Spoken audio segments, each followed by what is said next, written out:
Well, I'm wondering how much this weather has on the effect of all of these things that are going on with the environment. Like we have the algae and now we have these sharks that are dying. Pretty scary stuff. pretty scary stuff. Maybe human intervention is involved in some of that. Absolutely. Are you ready for some cool weather? I'm so ready for it. Are you ready for it? That's the question. I can't make any promises, but we'll do everything we can in the weather office to bring a return to the afternoon, evening showers and thunder showers that bring our cooling sea breezes and make things more comfortable at night. This is a Casey Key webcam from all day today, from sunrise to sunset, and boy, what a tranquil setting that was. Currently, temperatures across the region still quite warm, 87 at Longboat Key, 85 at Siesta, in the 80s inland, but add the high dew points and the humidity, it is still almost feeling like 100 degrees at Longboat Key, 95 in Siesta. Around Arcadia, where they had some thunder showers in the area, feels a little cooler there, only 86 degrees. The tropics remain quiet across the Atlantic. Look, that wide open, nothing going on there. We had a couple clusters of thunderstorms in the Northeast Caribbean. Didn't have any potential of developing into anything. And this is like uncanny. It's eerily clear across the Caribbean and Gulf of Mexico. Typically this time of year we might see something forming, but it's more likely as we move deeper into summer, into August and early part of September, have an increased chance of tropical storms and hurricanes developing.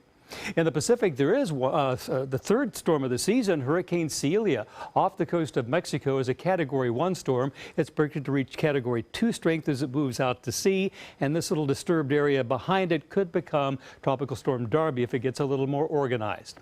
Well, the jet stream that could have triggered those tornadoes last Thursday in Kansas has now shifted to the north. There's a dip in it, bringing unseasonably cool weather at the Pacific Northwest and the northeastern states as well. You can see the showers and thunder showers passing through those areas. Now for us, our weather has been controlled and typically is during the summer months by high pressure, a ridge that stretches from the Atlantic across Florida and into the Gulf. And its strength and the position of the high control whether we get the afternoon, evening showers and thunder showers, because it allows the sea breezes to form.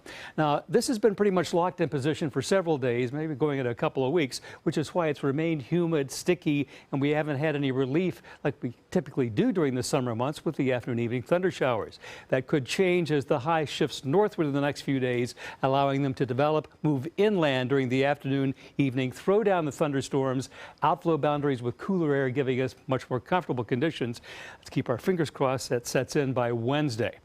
Well, here's the RPM computer forecast model showing not much going on for the next few hours overnight. Dry, maybe some pop-up thunderstorms coming from the Everglades as we saw today and moving in interior areas, but it's just garden variety afternoon stuff, and hopefully we'll see this pattern change come Wednesday.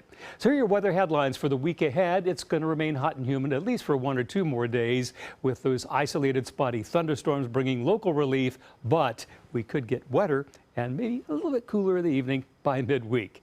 Out on the bay and open waters, seas will be 2 feet or less. Southwesterly winds 10 knots. Bay and inland waters will have a light chop.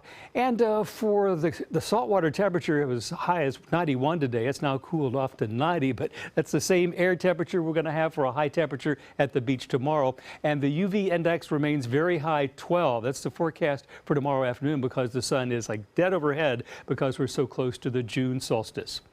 Here's my forecast for the remainder of tonight. It'll be partly cloudy and warm. Our low temperature averaging around 76 degrees. The average low would be about 75, and winds turning light overnight.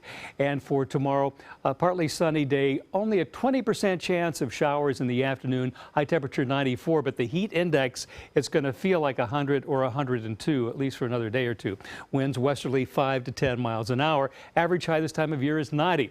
Here's the 7-day outlook, and we'll move from only a 20% chance of showers on Monday to 40% Tuesday, and then we're just going to blanket with 50% chance, hopefully with those afternoon showers and thunder showers cooling things off. Alex?